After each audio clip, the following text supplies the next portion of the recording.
In my last video, I talked about my addiction to payware airports and tools like Navigraph for flight simming, and promised a flight out of Bradley to VerticalSim's Norfolk. Here we are. Let's see how it goes.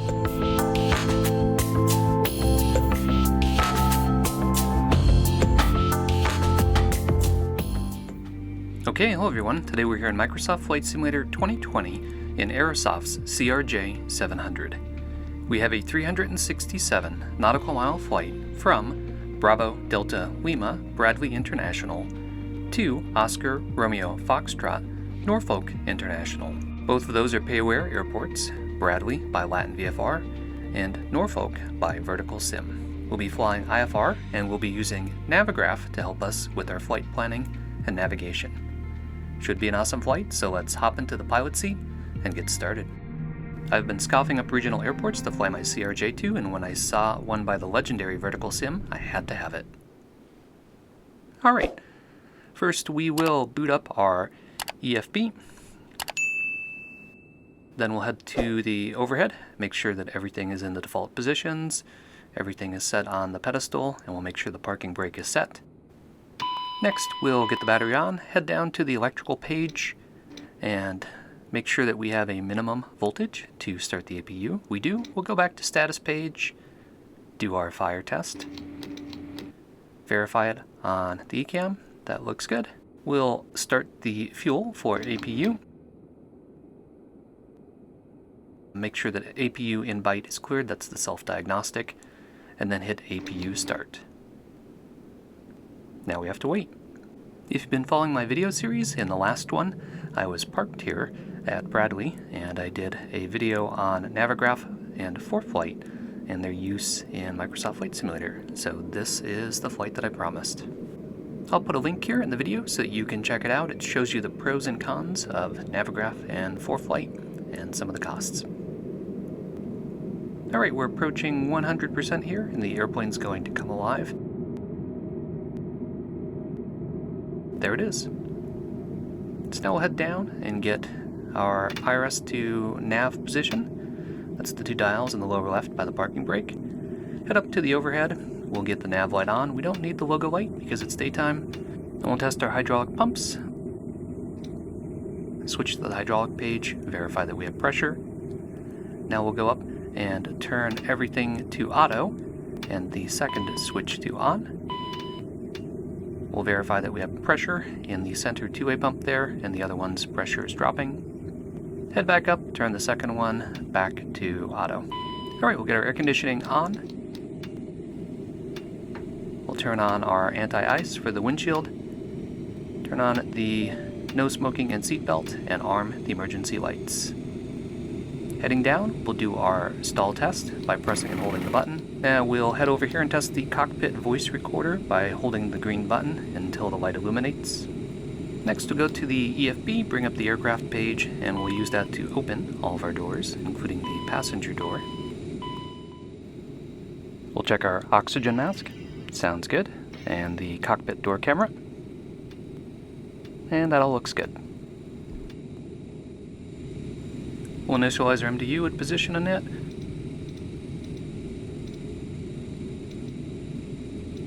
Next page, grab the GPS location, paste it into the set position, and hit execute. Now we'll put in our origin airport again, our destination airport, and then our flight number. So we are Delta 3556. When we look outside, we can see the APU. We've got our catering truck en route, and the baggage handlers should be loading up the baggage now. That all looks good, and we'll get our passengers on board. You can see Bradley looks brilliant. My favorite way to fly is with live traffic, live weather, and audio from liveatc.net. And sometimes all those sync up, so you'll hear them using the same runway that the weather is directing you to, using live weather, and sometimes you'll even see the traffic landing that you hear on liveatc.net.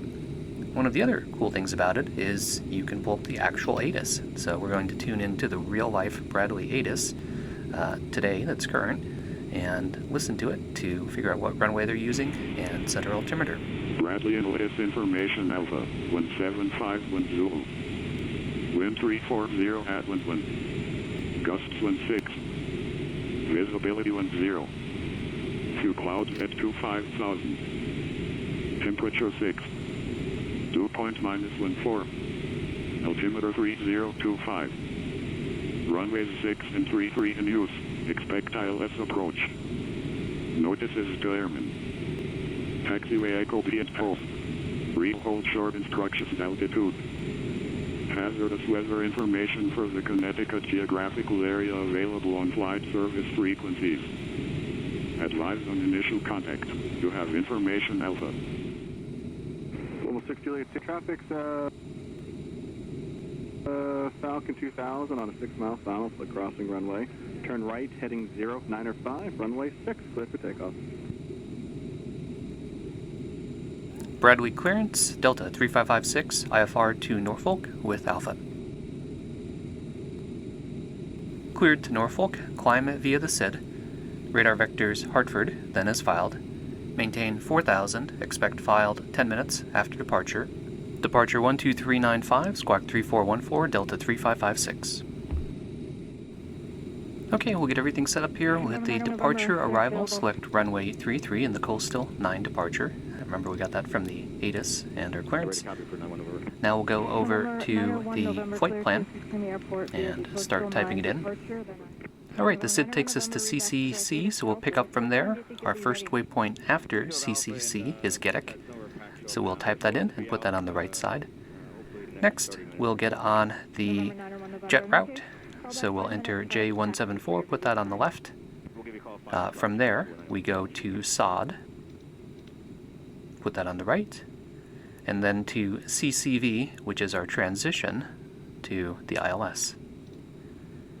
Hit execute, and then we'll head back to our departure and arrivals page, move over to the arrivals. Now we're going to select our ILS for runway 23. We're not doing a star, but we are doing the CCV transition, so we'll enter that. Next we'll go to the legs page and leaf through the flight plan, looking for discontinuities. There's our first one, so we'll copy and paste the next item after the discontinuity over that. We've got CCV duplicated a few times due to the transition, so we'll fix that. And then everything looks good. Now we'll turn on VNAV so I can see my VNAV altitudes, which I like. And don't forget you have 2 CDUs. One is in use by the co-pilot, so you can put a second screen there. So I'll put the radio page on that screen so we can see all of our frequencies.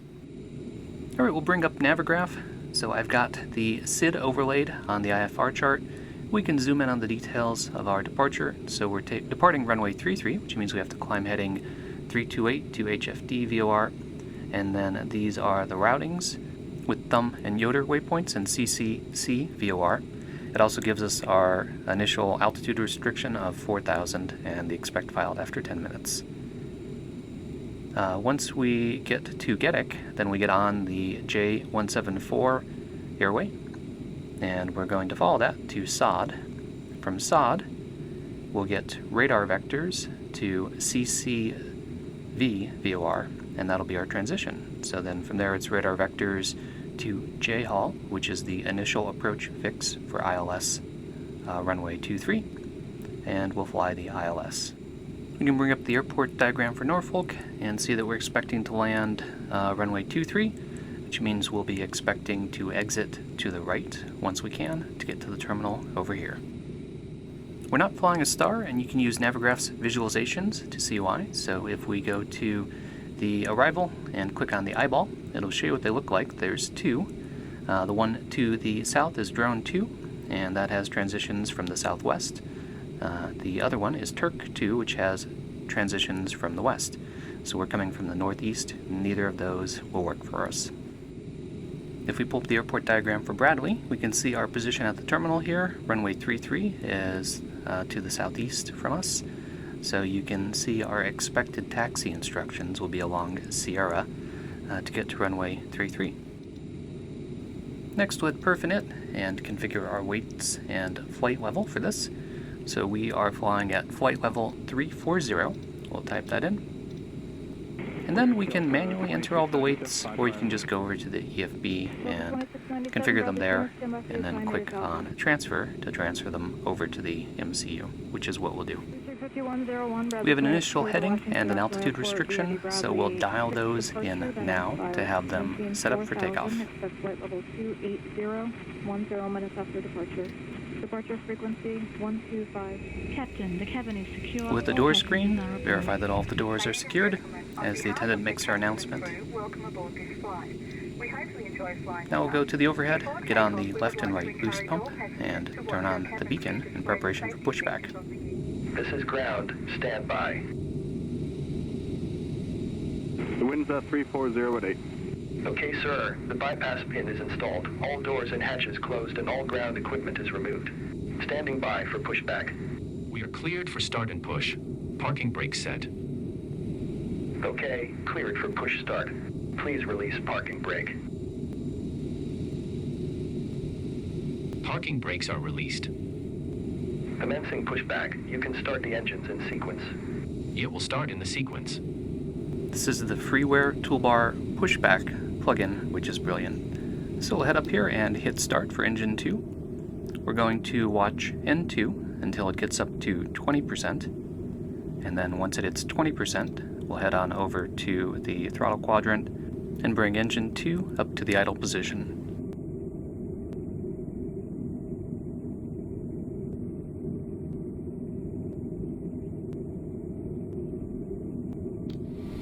Plugin lets me steer with my rudder, which is great. Pushback is complete, parking brake is set. Now we'll head up here and get engine 1 started up. Same procedure. In case of a drop in cabin pressure, breathing masks will drop from the ceiling and should be placed over your head. If there is smoke in the cabin during the evacuation of the aircraft, the walkway emergency lights will display to the exits, which are located here. Shuttle frequency 72, affirmative, turn left on runway 6 and left on Charlie, correction, left on 0. Taxi here to the ramp tree. We're taking off with flaps 8, so we will get that set now. We would also like to remind you that you should turn off And we can also arm the nose wheel steering in preparation for taxi. Get our recon light on, which is the taxi light. Bring up the flight controls page, and we'll do a flight controls check. And I see I have a yaw damper caution on, so one of the buttons isn't pressed. We'll go down here, click the yaw damper buttons, go back to the status page, and make sure that everything's cleared. We no longer need the APU, so we can press both buttons up there and turn it off, then watch our APU display on the right, and make sure that that is off and the APU door is closed. Bradley ground, Delta 3556, ready to taxi with information Alpha. Taxi and hold short, runway 33 via Sierra Lima, Delta 3556. And you can see that we've got Navigraph up here. There's our position in the terminal. We're facing the correct way, so we're going to go straight and hang a right onto Sierra, and then a left onto Lima to take us to runway 33. We'll release the parking brake, and then we're good to go. Bradley International is a payware airport by LatinVFR. Love all of his work, and it's really an excellent choice for doing regional flights in a jet like the CRJ700. The Google Maps plugin running, which I think is impacting my performance here. Ladies and gentlemen, the captain has advised that we are now cleared for takeoff.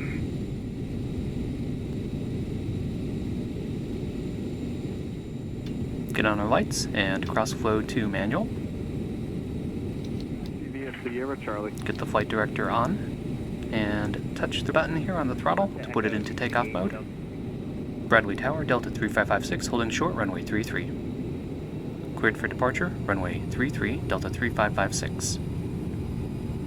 I mentioned that I am using the Google Maps replacement plugin. You can get that on flightsim.to. It swaps out the Bing Maps with Google Maps.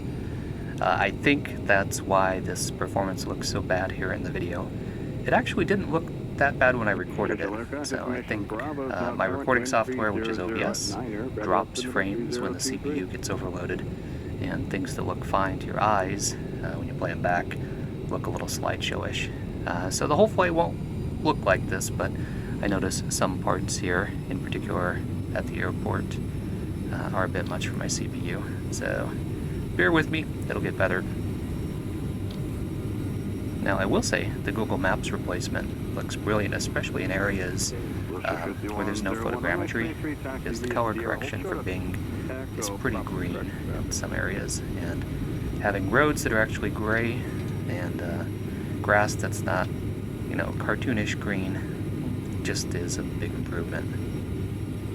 Alright, we're off. So we're going to have to pay attention here as we climb to make sure that we take in our flaps at the right speed.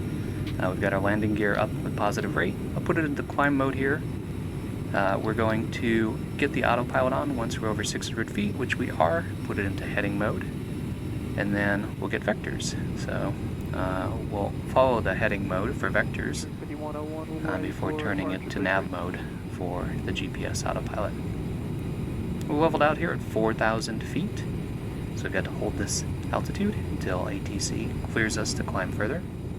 But it's looking good, so let's sit back and enjoy that awesome flight simulator scenery.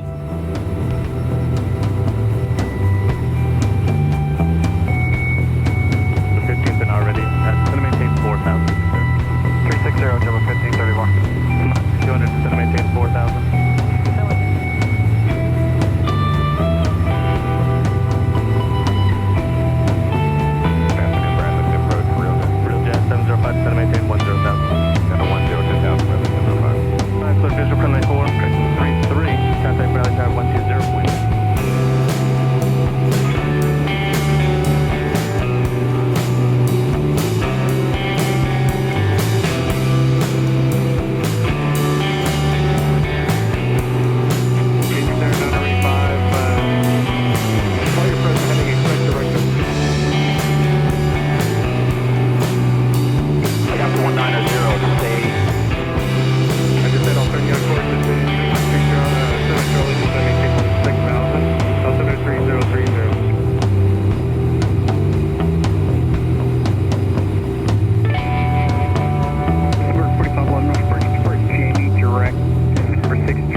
That was a lot of fun. I love these two airports. They both look fantastic.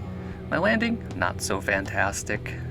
Came in too fast and used up about 2/3 of the runway. You may have picked up on that. But it wasn't terrible, but it wasn't good. I was feeling pretty good after my last flight that I'd figured out landings for the CRJ, but there's still more to learn. So if you enjoy content like this, be sure to leave me a comment, click that like button, and don't forget to subscribe. Thanks, as always, for flying along with me, and stay tuned for further flight adventures.